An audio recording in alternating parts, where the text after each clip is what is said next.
नमस्कार, आदाब। आप सभी का स्वागत है इनसाइट इंडिया प्रेस पर।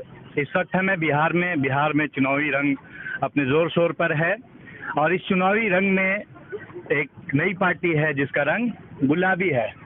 जन अधिकार पार्टी है और पप्पू यादव यानी राजेश रंजन और उनके प्रत्याशी हैं सिरघाटी विधानसभा से उमैर खां और टीका खां। पहला सवाल कि आपने जो मैनिफेस्टो अपना जारी किया है, मैनिफेस्टो में जो बातें आपने लिखी है और जो आप क्षेत्र में घूम रहे हैं, मैनिफेस्टो के अलावा और क्या बातें आपके सामने आ रही हैं जो क्षेत्र की कमियां? देखिए, क्षेत्र में सबसे पहले तो मैं ये बता दूं कि मैं पीडीए प्रोग्रेसिव डेमोक्रेटिक अलायंस का प्रत्याशी हूं। हमारे अलायंस में प्रकाश अंबेडकर जी हैं, बाबा साहेब भीमराव अंबेडकर के पोते, और बहुत संघर्षशील युवा साथी, गरीबों की आवाज़ उठाने वाला पूरे हिंदुस्तान में चंद्रशेखर रावण आज़ाद समाज पार्टी, और जन जन के अधिकार की लड़ाई लड़ने वाला पूरे हिंदुस्तान में एक अकेला नेता जो हमेशा हर गरीब की सेवा करने के लिए खड़ा होता है बिना किसी भेदभाव के, हर इश्यूज पे अपनी मुखर रूप से आवाज़ उठाने वाले राजेश रंजन, हमारे राष्ट्रीय अध्यक्ष पप्पू यादव। मैनिफेस्टो जो हम लोगों ने दिया, पार्टी ने प्रतिज्ञा पत्र लॉन्च किया था और पहली बार दुनिया के इतिहास में हमारी पार्टी के राष्ट्रीय अध्यक्ष ने जब प्रतिज्ञा पत्र लॉन्च किया था तो कोर्ट में एफिडेविट करके किया था कि मैं फर्स्ट 6 मंथ्स में ये काम करूंगा, 1 साल में ये करूंगा, 1.5 साल में ये करूंगा, और अगर नहीं करूंगा तो मैं एफिडेविट दे के जनता को दे के जा रहा हूं, अगर हमारी सरकार बनती है तो मैं ये सारा काम इतना दिनों के अंदर अचीव कर लूंगा और बिहार को सुंदर बनाऊंगा। यहाँ की माँ बहन की सुरक्षा, यहाँ के बच्चों का रोजगार, यहाँ के बच्चों के लिए अच्छा एजुकेशन सिस्टम, अच्छे हॉस्पिटल्स, और प्लस मैं आपको एक बात बताऊं, आप सिरघाटी विधानसभा के गाँव में घूमे, हम अभी तक अपने चुनाव प्रचार में पद यात्रा के दौरान 45 दलितों की बस्ती में घूमे हैं, जहाँ आउट ऑफ 41 बस्तियाँ ऐसी हैं जहाँ अभी भी कादो और कीचड़ है, नाली का पानी बह रहा है, उनको पीने का पानी नहीं मिलता है। बहुत सारी दलित की बस्ती वैसी है जहाँ पे बिजली का साधन नहीं है, ट्रांसफार्मर नहीं है अवेलेबल है, बहुत वोल्टेज कम है, और उनके खैर गरीब के बच्चों के लिए तो कोई एजुकेशन की व्यवस्था है ही नहीं। तो सर आप इस चीज़ को देखिए कि जो पैरामीटर्स है डेवलपमेंट का, बेसिकली समाज का डेवलपमेंट बिना एजुकेशन के पॉसिबल नहीं है, मगर इन लोगों ने जानबूझ के लास्ट 30 इयर्स में जो सरकारी स्कूल है जहाँ गरीब के बच्चे पढ़ते हैं वहाँ पे एजुकेशन नहीं मिलता है, वहाँ खिचड़ी का है, और उनको प्रलोभन देने के लिए पोशाक योजना और साइकिल योजना के तहत शिक्षा के स्तर को बिल्कुल गिरा दिया है। उसमें भी साजिश ये है कि अगर गरीब परिवार का बच्चा अच्छा एजुकेशन हासिल कर लेगा तो लोकतंत्र में, संविधान में जो उसको अधिकार दिया गया है उसकी मालूमात हो जाएगी और मुखर रूप से अपने अधिकार की लड़ाई लड़ने लगेगी। हाँ, आपने अपने तौर पे जो मैनिफेस्टो जारी किया है क्षेत्र को लेकर, ठीक है, उसमें कुछ बातें, बहुत सारी जो बातें आपने की हैं, अगर आप खुद जीत कर आते हैं और पार्टी सरकार में नहीं होती है, क्या उन सब बातों को पूरा करना आपके लिए होगा, सही कर पाएंगे? देखिए, ये डेमोक्रेसी है ना, अगर हम किसी क्षेत्र का रिप्रेजेंटेटिव बनेंगे तो जिस इश्यूज को लेके हम उठे हैं उसके लिए हमको संघर्ष भी करना है, और जिनकी भी सरकार बने, जो भी मुख्यमंत्री बनेंगे, हम सिरघाटी विधानसभा के तमाम वैसे लोगों को, समाज के हर वर्ग के लोगों का एक डेलीगेशन लेके जाके उस मुख्यमंत्री से मिलेंगे, और सबसे पहले डिमांड होगा कि बिहार का सबसे बड़ा सब डिवीजन है, इसको सबसे पहले जिला बनाया जाए, और सिरघाटी शहर का जो इंफ्रास्ट्रक्चर है उसको डेवलप किया जाए, उसको सुंदर बनाया जाए। वहाँ पीजी का कोर्स नहीं होता है साहब, वहाँ कोई पब्लिक लाइब्रेरी नहीं है, बच्चों को खेलने के लिए कोई प्लेग्राउंड नहीं है सर, कोई बच्ची 5 बजे शाम के बाद अपने आप को सेफ एंड सिक्योर फील नहीं करती है, लॉ एंड ऑर्डर का प्रॉब्लम है सर। वोट बैंक की राजनीति ने बिहार का सर्वनाश कर दिया है, समाज को इतना राजनीतिक पार्टियों ने खंडित किया है जात और धर्म के नाम पर कि विकास का मुद्दा खत्म हो गया है, और हमारा गठबंधन सिर्फ लोगों के बीच में जाके, खासकर स्टूडेंट्स, नौजवानों के बीच में जाके ये मैसेज दे रहा है कि ये 21st सेंचुरी है।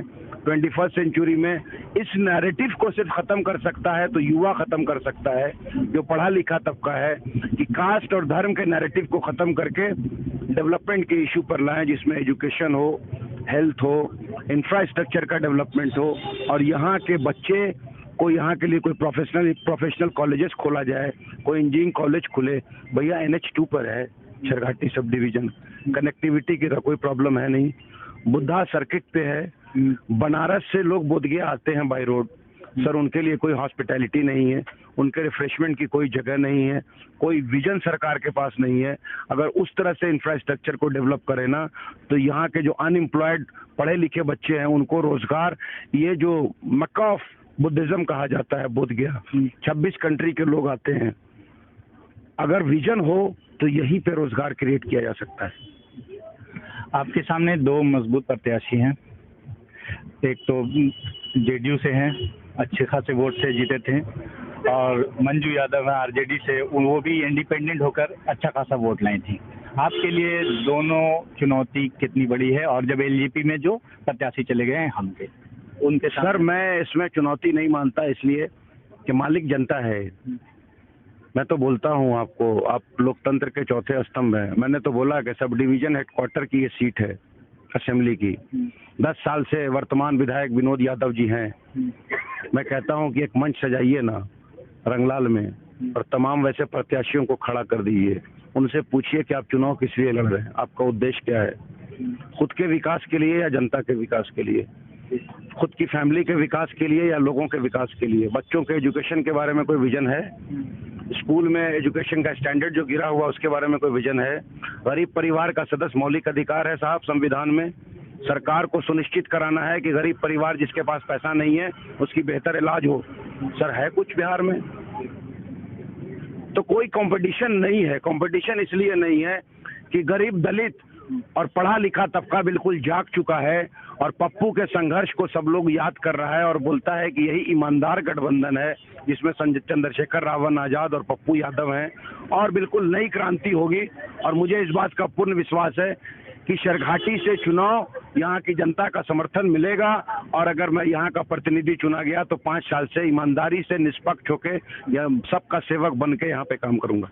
एक चीज आपने प्रमुखता से अपने मैनिफेस्टो में जो लिखी है वो पुस्तकालय की, बिल्कुल ठीक है।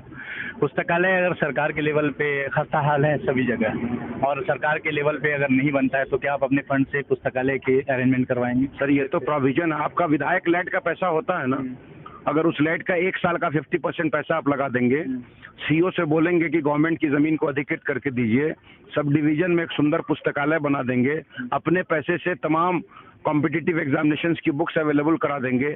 इन्वायरमेंट से कंपटीशन निकलता है, घर में बैठ के नहीं होता है। जब बच्चे 5 घंटे एक जगह लाइब्रेरी में बैठेंगे, आपस में डिस्कशन करेंगे क्रॉस द टेबल बैठ के डिफरेंट टॉपिक्स पे, तब यहाँ का बच्चा कॉम्पिटिटिव एग्जाम भी क्वालिफाई करेगा और अच्छा पदाधिकारी भी बनेगा और हिंदुस्तान को सर्व करेगा। तो ये आप वादा करते जनता पे ये होगा? बिल्कुल कमिटमेंट है पूरा। पार्टी लेवल पे क्या उम्मीद लगा रहे हैं? पार्टी क्या किस स्थिति में रहेगी बिहार चुनाव में? मुझे तो लगता है कि जितना 4 साल में ईमानदारी से हम लोगों ने सेवा किया है हर इश्यूज पे, चाहे पढ़े लिखे बच्चों का इशू हो, आंगनबाड़ी की सेविका का इशू हो, या पटना का जल प्रलय हो। सर आप बताएं, नीतीश कुमार ने कहा था मैं पटना को पेरिस बनाऊंगा। सर पटना सबसे नीचे आता है गंदगी के मामले में, कहाँ है? नंबर 1 पे। और गया शहर जो है, जो मोक्ष की धरती है सनातन धर्म के मानने वालों के लिए, और बगल में बोध गया है।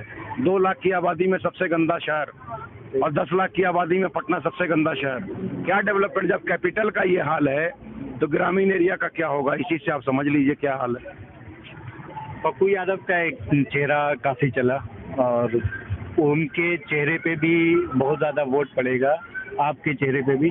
प्रमुखता जनता आपको क्या लग रही है? उन क्षेत्र में जा रहे हैं तो उनका चेहरा भी काम आ रहा है आपको? देखिए पप्पू के खिलाफ बोलने वाला एक आदमी नहीं मिलेगा आपको क्षेत्र में, खासकर नौजवान। अभी जब कोरोना के संकट में अनप्लान्ड लॉकडाउन जो किया था गवर्नमेंट ने, और जिस तरह से बिहारी मजदूर दिल्ली की सड़क पर घूम रहे थे सरों पर अपनी गेठरी लेके, और पुलिस डंडे मार रही थी, तमाम नेता अपनी जान बचाने के लिए अपने घरों में बंद थे।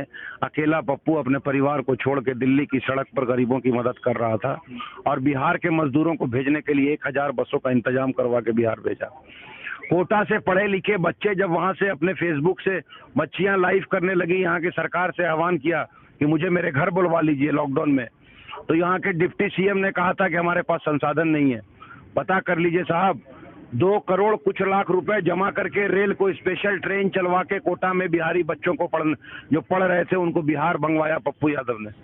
सर हर इश्यूज पर रहे, चाहे मुजफ्फरपुर का बालिका गृह कांड हो, हमारी पदयात्रा, चाहे किसी का बलात्कार हो, पप्पू की आर्मी सड़क पे, चाहे पटना की बाढ़ हो, 13 दिन तक पटना के लाखों लोगों को खाना पानी दूध दवा पहुंचाने वाला कौन? पप्पू यादव। तो हम तो सेवा किया है, ईमानदारी से मेहनत किया है, 4 साल के बाद ईमानदारी से मजदूरी मांगने आए हैं। मजदूरी बिहार की जनता देगी, पूर्ण विश्वास है।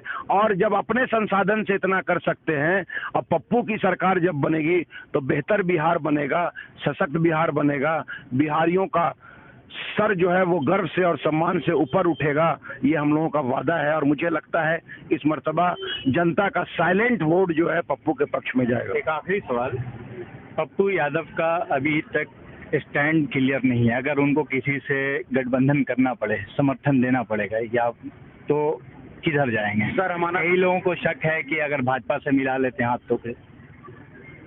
सर भाजपा से तो अंडर टेबल डीलिंग जो है वो राष्ट्रीय जनता दल की है, जो सबसे बड़ी सेकुलर पार्टी है। ये तमाम लोग जानते हैं जो पॉलिटिकल सर्किल में हैं। क्या मजबूरी है उनकी, और यहाँ से जिस प्रत्याशी को चुनाव लड़ाया जा रहा है उसकी मानसिकता क्या है? किसी का नेचर और सिग्नेचर नहीं बदलता है जनाब। उन्मादी रही हैं वो, आज भले दुपट्टा पहन के घूम रही हैं लोगों के बीच में। सर समाज को जलाने वाले लोग जो है ना वो समाज के दुश्मन हैं। हम लोग मोहब्बत का दर्श देने वाले लोग हैं, हम लोग नफरत को मोहब्बत से काटते हैं। और पप्पू जैसा आदमी कभी आरएसएस और बीजेपी के साथ नहीं जा सकता सर, क्योंकि सबसे पहला पप्पू था। जब जामिया में बच्चों पर बर्बरता हो रही थी तो पप्पू खड़ा था। अलीगढ़ में जब पुलिस की बर्बरता थी तो पप्पू खड़ा था। सीए एनआरसी का जब इशू आया था तो हिंदुस्तान का एक वाहिद नेता जो सबसे पहले सीए एनआरसी के खिलाफ सभाएं शुरू कर दिया था और लोगों के समर्थन में था। इसलिए हमारा कॉमन मिनिमम प्रोग्राम है, अगर हमको सीट आती है उतनी कि किसी की सरकार हमारे बिना नहीं बनेगी, एक तो कॉमनल फोर्सेस की सरकार का कभी समर्थन हम करने नहीं जा रहे हैं। दूसरे जो वैसे लाइक माइंडेड लोग हैं उनका समर्थन भी करेंगे, तो कंडीशनल समर्थन होगा कि ये हमारा इश्यूज है पढ़ने लिखने वाले बच्चों के लिए, ये हमारा इश्यूज है किसानों के वेलफेयर के लिए, ये हमारा इश्यूज है हमारी बच्चियों की सुरक्षा के लिए और बिहार के डेवलपमेंट के लिए और बिहार के बच्चों के रोजगार के लिए। तो ये थे उमैर खान सिरघाटी विधानसभा से, उनकी बातों को सुना आपने और जिस तरह से पूरा माहौल चल रहा है। और सिरघाटी खास करके सिरघाटी विधानसभा में बहुत सारी बातें चल रही हैं। आरजेडी की जो विधायक हैं और सांप्रदायिकता का उन पे इल्ज़ाम है और काफ़ी जुड़ी रही के संगठन से। दूसरी तरफ सेकुलर मिजाज के लोग हैं, तो एक ये भी फैक्टर होगा सिरघाटी विधानसभा में कि वोट किधर जाता है और जनता किसको चुनती है। क्या पढ़े लिखे जो प्रत्याशी है उनको चुनती है, या फिर सांप्रदायिकता का जो सवाल है उस पर कोई जाता है, या फिर साफ छवि के लोग हैं उनको चुनती है।